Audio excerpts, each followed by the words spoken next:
We begin today with breaking news in the battle against COVID-19. Today we are learning who gets the next shot at a COVID-19 vaccine here in Rhode Island. Good afternoon, I'm Kim Kalunian. And I'm Brian Yacono. It is all part of what will be phase 2 of distribution, the state moving ahead primarily by age, not by industry, all in an effort to keep hospitalizations and deaths down statewide. So let's get right to 12 News reporter Brandon Truitt. He was at today's briefing and is live in Providence with what he's learned. Hi, Brandon.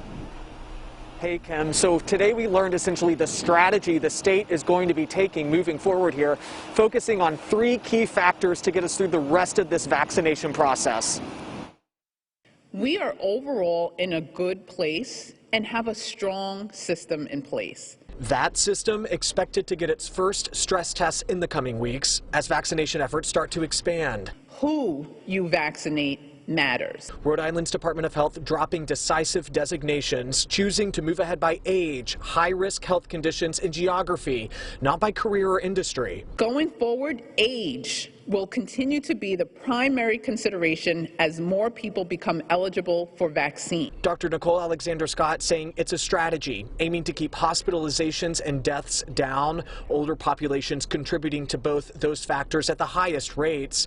Here's a look at how the state sees this playing out. Adults 75 and older will start getting vaccinated in a matter of days. 65 and older will start at the end of February, while those with designated high-risk health conditions begin in mid-March, and the list goes on from there. Please understand that how quickly we go depends on vaccine availability. And then there's geography. Currently, Central Falls is the only hotspot community expediting doses outside of the age parameters. The state says future community-focused vaccinations will include parts of Pawtucket, Providence, North Providence, and Cranston, although a timeline and specific zip codes are not clear.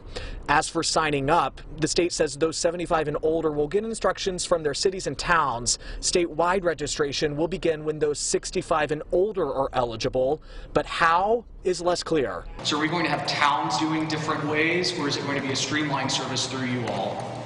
We will work that out in the way that is best. I want to bring some of that detail back at a later time. It is really unclear what registration is going to look like. We do expect most of it, though, to be online when it's time. And guys, I just want to mention that the state is saying they're working to make this as streamlined and efficient as a process as they can.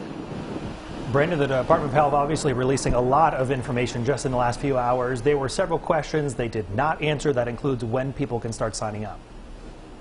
Right. This is a big deal here. You really got the sense that the state didn't want to get ahead of their skis and over-promising who can get vaccinated and when.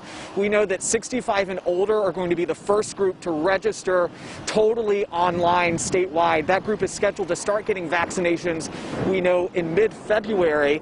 But as when they can vaccinate, how soon they can register is not clear at this point. They're looking at a process here and where people will ultimately sign up in advance and then be notified when it's their time to get vaccinated.